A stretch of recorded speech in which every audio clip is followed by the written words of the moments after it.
and video files of bestiality, some involving a dog and a 15-year-old boy. Even worse, detectives uncovered a custom mobile game downloaded from the dark web and built for one single purpose: to help the player practice and learn how to groom a child to be sexually abused. He is now charged with 100 counts of possession of child pornography, 11 counts of filming, distributing, or possessing images or video of sexual activity with an animal, unlawful use of a two-way communication device, obstruction of the execution of a search warrant, and resisting an officer without violence. Eric Perez is still in our custody, and he doesn't even have legal status to be here in the United States. These three cases are just a snapshot, a small window into the 116 arrests made during Operation Relentless Summer. This work is not easy. It takes a toll on the detectives who do it. While most of us were vacationing during the summer months, these detectives work long hours, nights and weekends to safeguard our community. I'm so proud of them and grateful for their relentless pursuit of justice. I've said it before, and I will say it again and again, for as long as I am fortunate enough to be your sheriff. I want every single predator listening right now, wherever you are hiding, to hear me. We will find you. We will kick in your door and take you off our streets. There is no screen or crevice that will keep you hidden. At the same token, for anyone listening who may be a victim of human trafficking, it's not your fault. You are stronger than you think. Please call us so we can help you. Let me once again thank our Florida Attorney General and his Office of Statewide Prosecution, who are such tremendous partners, providing unwavering resources, assistance, and empowerment so we may conduct these types of operations. I'm so grateful that we have an Attorney General who is dedicated to keeping Floridians safe. I now invite our Florida Attorney General, James Uthmeier, to make some remarks. General? Thank you, sir. Thank you. It's an honor to be here this morning and support the sheriff and his fantastic team. These days break my heart. They break my heart when you see the horrific things that are done to some of our most vulnerable in society. But I tell you what, I'm going to sleep well tonight knowing that we've got 116 predators, more predators behind bars. Over the last year, hours in a year and a half, and when it comes to handing out sentences for crimes against children, we're handing out 4 times more than we did a year and a half ago. And it is because we know, Rita will tell you, every day I remind our team, our #1 priority is to protect our kids. We will stop at nothing to protect them and get these guys behind bars. This guy, Frank Amikumo, who's not even an American citizen, from Liberia, the things he did to teenage girls are unspeakable. Recruiting them to dance and perform in nightclubs, and then forcing them into commercial sex acts, performances on the internet, horrific things. He's going to go away for the rest of his life.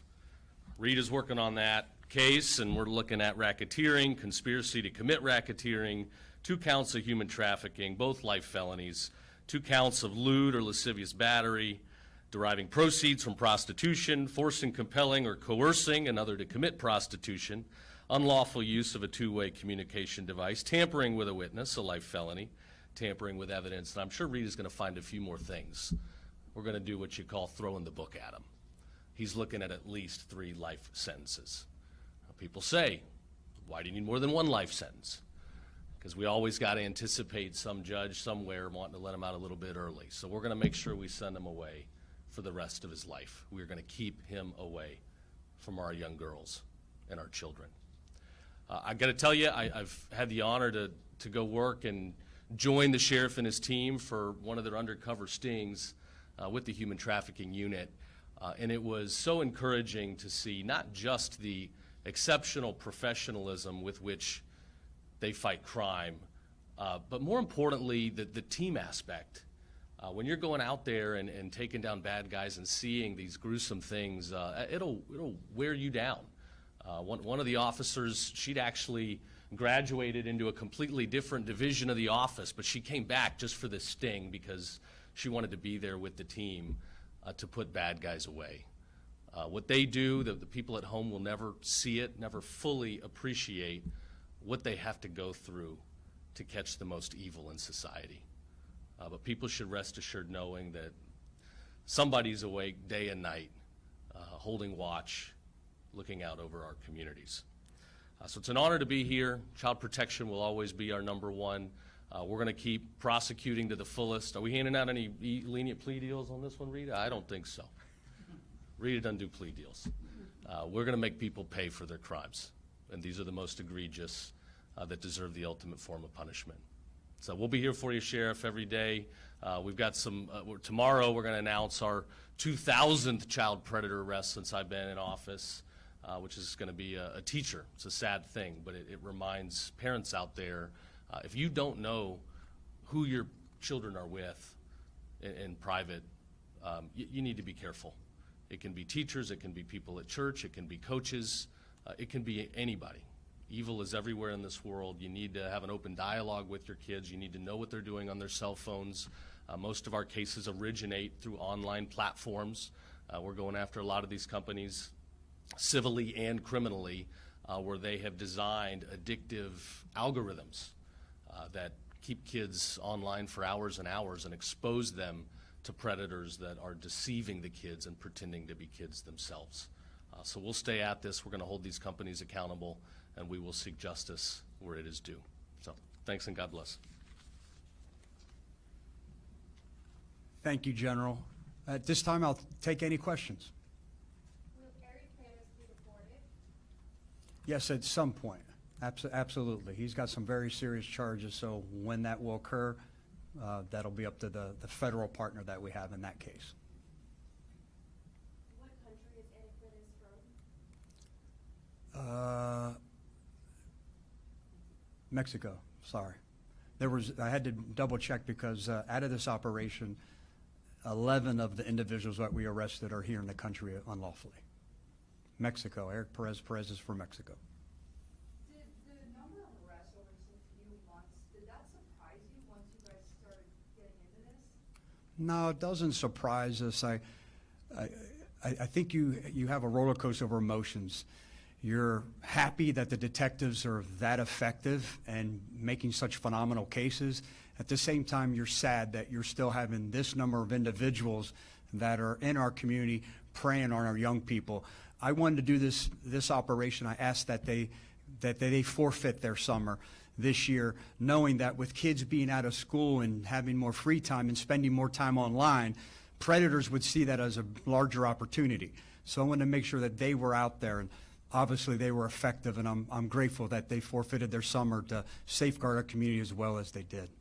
And you guys mentioned the algorithm and social media.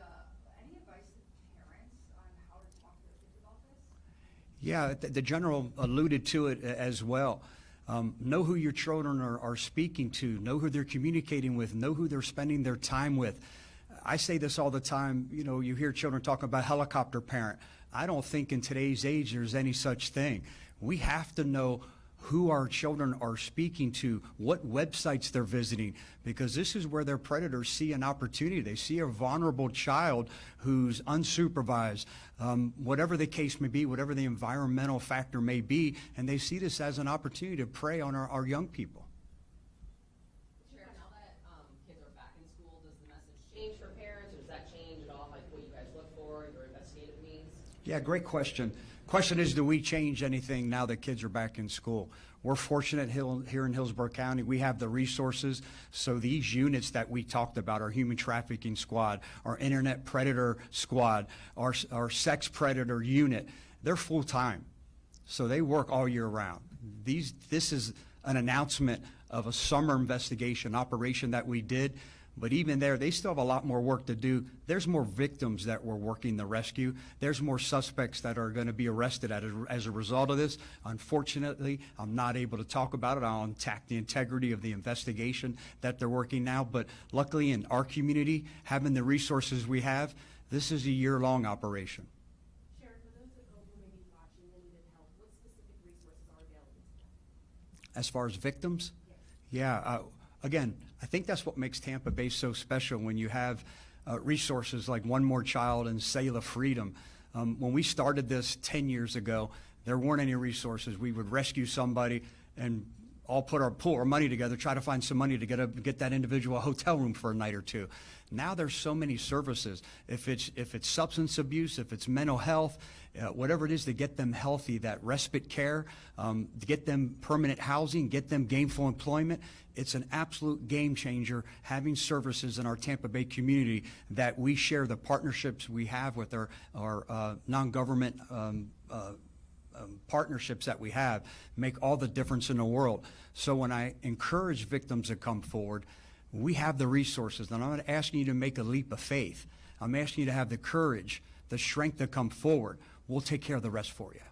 Sheriff, are you able to touch on what platforms these suspects were using? I know in the past we've talked about how they get the kids through Roblox or TikTok or Instagram, and were any of those used? And if so, what do these companies have a responsibility maybe keep these predators off of these platforms?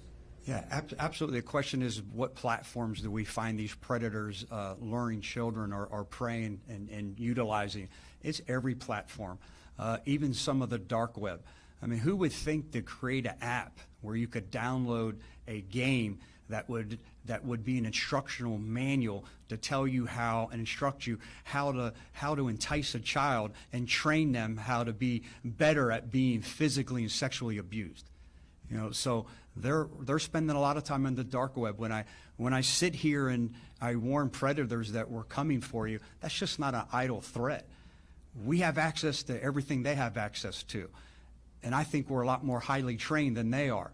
They have to realize we're going to meet them where they're at, and they're going to be placed under arrest. They're going to be put in jail because we're not going to stop until no one's at risk of being preyed upon by these predators. Sheriff, you shared body camera video with us, and we watched them on the screen there. What stands out to you when you see it? I didn't see it, I'm sorry. They do a great job. I just didn't see the video. What was the video about? The arrest of Eric Perez? Yeah.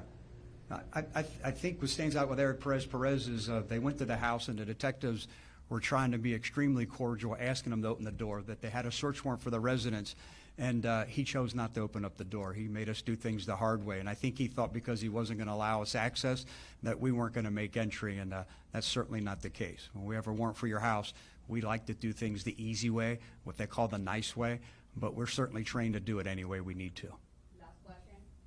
In Perez's cases, did you guys notice that investigators find any AI-generated child files with this, or are you noticing the opposite across the board with this information? We did not. Great question. No AI-generated files.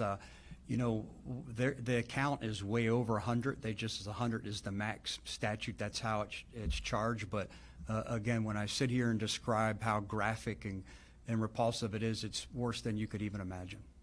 Thank you, everyone. Have a great and safe day.